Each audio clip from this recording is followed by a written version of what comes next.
Hello everyone, welcome back to my channel self learning. आज हम बात करेंगे एमपी में सेट एग्जाम की घोषणा कर दी गई है। तो नोटिफिकेशन, एडवर्टीजमेंट, इन सभी के बारे में हम यहाँ पर देखेंगे। तो आपको एमपी की ऑफिशियल वेबसाइट पर जाना है, mpsc.mp.gov.in। इस वेबसाइट पर आप जाएंगे। इसके बाद इस तरीके का एक पेज ओपन होगा जिसमें आपको रिक्रूटमेंट वाले सेक्शन में जाना है। एडवर्टीजमेंट ओपन करेंगे जिसमें आप फर्स्ट नोटिफिकेशन ही देखेंगे। तो advertisement for state eligibility test, इसको आप ओपन कर लीजिए। जब हम अटैचमेंट क्लिक करेंगे, है ना, तब आपको इस तरीके से सारी ही चीजें ओपन हो जाएंगी, है ना। नोटिफिकेशन के बारे में डिटेल्स देखने को मिल जाएगा। इसके अलावा ऑल डिटेल्स में जब आप चेक करेंगे तो ये पता चलेगा कि डेट्स कब से स्टार्ट हो रही हैं। तो स्टार्ट डेट जो है वो है 3 मार्च 2024 से, और एंड होगा 20 अप्रैल तो, है ना। तो 20 अप्रैल तक आपके पास समय है, तो इस समय तक आप फॉर्म को फिल कर सकते हैं। अब चले नोटिफिकेशन को चेक कर लेते हैं हम।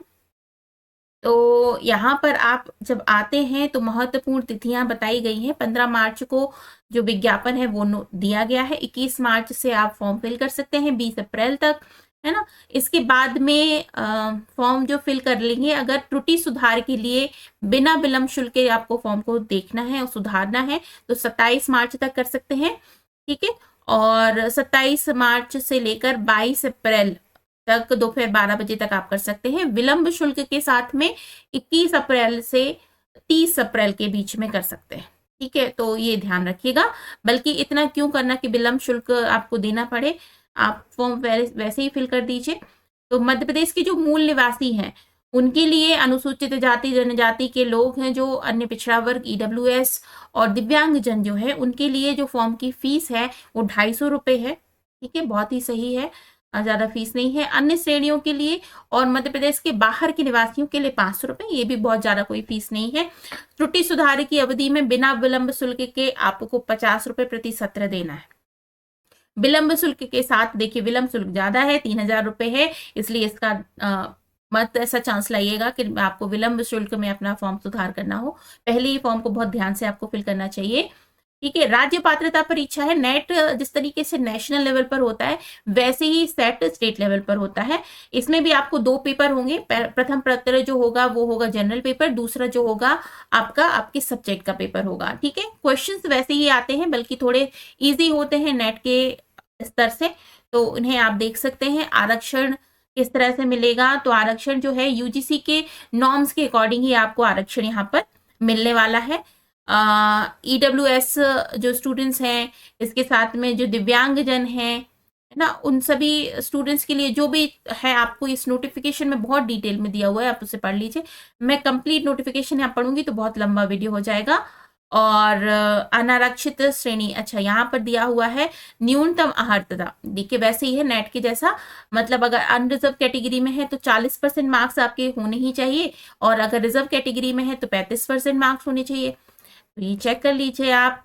इसके बाद में पेपर का वही पैटर्न है। 50 टोटल प्रश्न आएंगे फर्स्ट के, और जिसमें 100 नंबर होंगे।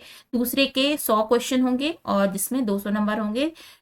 पूरा 300 नंबर का पेपर होगा जो कि 3 घंटे में होगा, ठीक है। ऑफलाइन माध्यम से आपका पेपर होना है।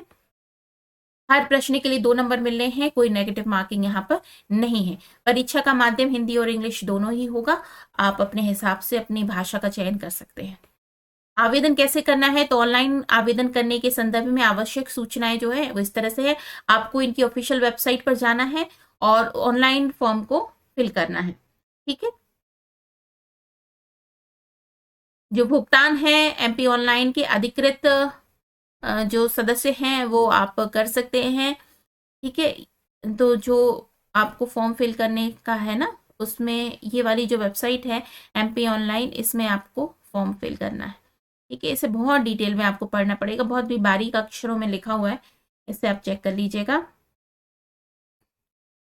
फॉर्म जब फिल आप करें ना तो बहुत सारे जो मांगी जाती हैं डॉक्यूमेंट्स आपसे मांगे जाते हैं, जैसे कि आपका जाति प्रमाण पत्र हो गया, आपका जो मार्कशीट की डिटेल्स हो गए, आपके जो मार्क्स होते हैं उनकी डिटेल्स हो गए, और आधार कार्ड वगैरह जो भी आईडी प्रूफ आप लगाते हैं उनको आप बहुत ध्यान से लगाएं ताकि उसमें कोई मिस्टेक आपसे ना हो। जैसे त्रुटि सुधार वाला पोर्शन आपको ना ही उसमें जाना पड़े। इसके अलावा जब विषय देख लेते हैं तो रसायन विज्ञान, वाणिज्य, अर्थशास्त्र, अंग्रेजी, भूगोल, हिंदी, इतिहास, गृह विज्ञान, विधि मतलब कि लॉ, पुस्तकालय एवं विज्ञान, लाइफ साइंस, ये हैं सब्जेक्ट्स।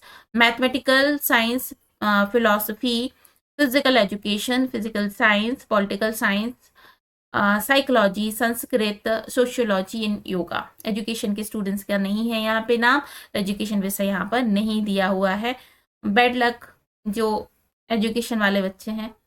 बाकी सारे जो भी स्टूडेंट्स हैं जिनके सब्जेक्ट्स हैं, जिन्होंने पीजी इन सब्जेक्ट्स में किया है, तो वो आप चेक कर सकते हैं। फॉर्म जरूर फिल कीजिए। अगर आप हिंदी भाषी किसी क्षेत्र में रहते हैं तो आप फॉर्म जरूर फिल कीजिए, क्योंकि एक तरह से देखा जाए तो एमपी, यूपी, छत्तीसगढ़ ये कनेक्टेड है। छत्तीसगढ़ पीएचडी का सेट का भी फॉर्म निकला हुआ है, तो पीएचडी के लिए भी फॉर्म्स निकले हुए हैं, तो एक बार जरूर चेक करें। असिस्टेंट प्रोफेसर की जो पोस्ट है उन पर तो मैं आपको बताती ही रहती हूँ। तो इसके अलावा जो भी स्टूडेंट्स हमारे चैनल पर विजिट अभी तक नहीं किए हैं वो जरूर करें। यूजीसी नेट की कंप्लीट तैयारी आपको यहाँ पर मिलेगी। तो अगर आप ऐसे हैं जो नेट की तैयारी कर रहे हैं और आपका विषय एजुकेशन है, तो हमारे साथ में रेगुलर जुड़कर अपनी तैयारी कर सकते हैं। तो आज के वीडियो में इतना ही। अगर वीडियो इन्फॉर्मेटिव लगा हो तो लाइक जरूर कीजिएगा, शेयर कीजिएगा अपने फ्रेंड्स के साथ में, और चैनल को जरूर सब्सक्राइब कीजिएगा। Thank you so much.